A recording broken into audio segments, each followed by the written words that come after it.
So why don't you tell us about some of that? I heard that you had some pretty rough sleet storms and snowstorms up and when you're working on a line crew.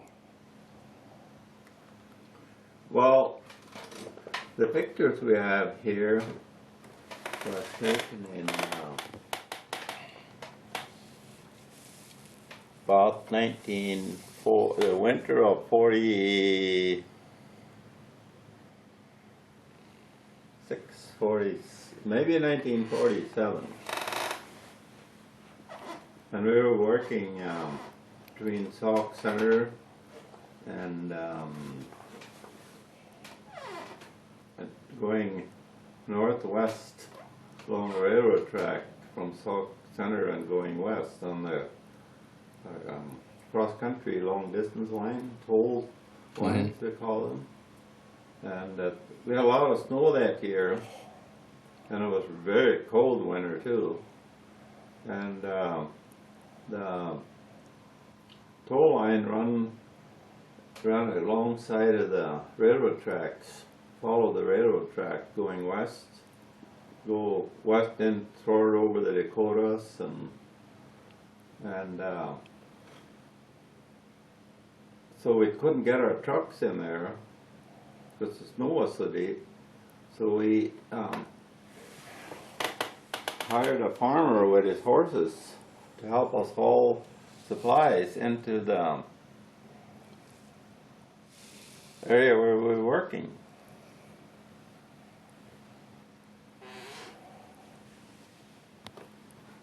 And then we worked at the same line toward Alexandria,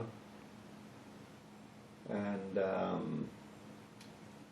seems to me that winter we worked it from all the way from Sauk Center to Alexandria.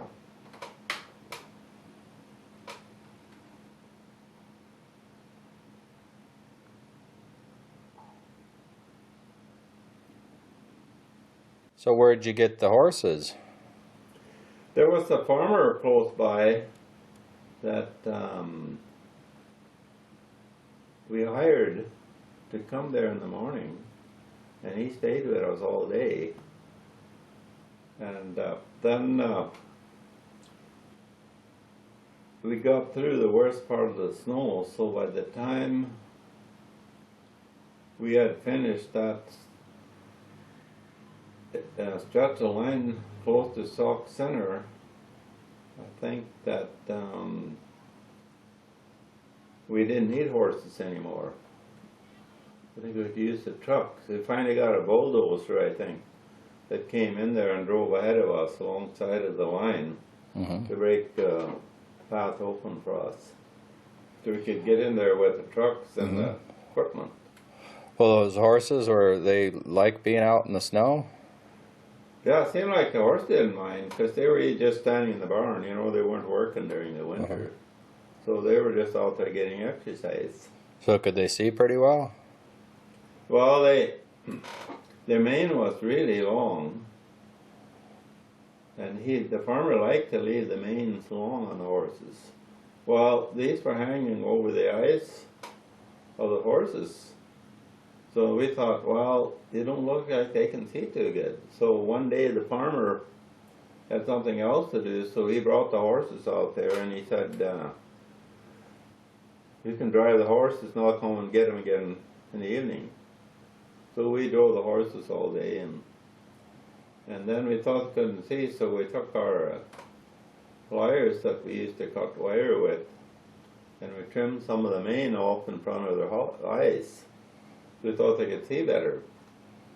Well, I don't know if the farmer liked that, because they kind of like to leave the mane long on the horses. So the mane came down right in front of between the ears here, and they hung way down to about here. And in front of their eyes. So we cut it off about up to here, right over the eyes, sort of like a bangs. We thought they could see better. Well, how much do you think the telephone company had to pay the farmer? I can't remember what they paid, but Or they just go He now? probably liked it because he was making some money. They probably, when he was there, they probably paid for the horses and for the farmers to drive, and so he probably was not glad to have the job. Yeah. Because in the wintertime they weren't working in the fields. So he probably liked it.